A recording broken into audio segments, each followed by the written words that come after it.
ভাজা হয়ে গেছে, আমি এভাবে পরিবেশন করলাম।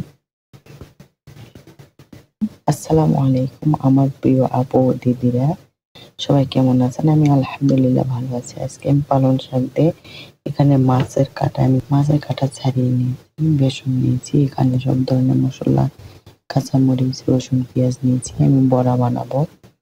আমি সবগুলো উপকরণ এখন আমি এক জায়গায় মেখে নিব। আমি কিভাবে বড়া বানাই আপনারা দেখবেন। সবগুলি উপকরণ আমি মেখে নিয়েছি।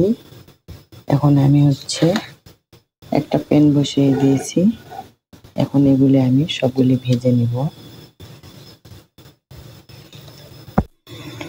আমি তেল বেশি দিব না, আমি হালকা তেলে পাকুড়া অথবা অনেকে বলে বড়া, আমাদের এলাকায় বড়াই বলে, ভেজে নিব।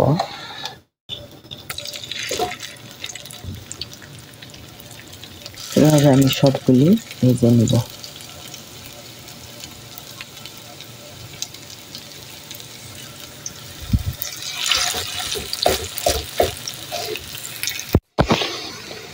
এভাবে আমি উল্টে পাল্টে ভেজে নিচ্ছি আপুরা, অল্প তেলে।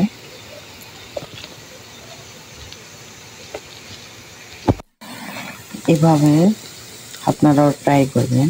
ডায়েট করেছি এই জন্য তেল বেশি দেইনি, অল্প তেলে ভাজছি। আপনারাও ট্রাই করবেন।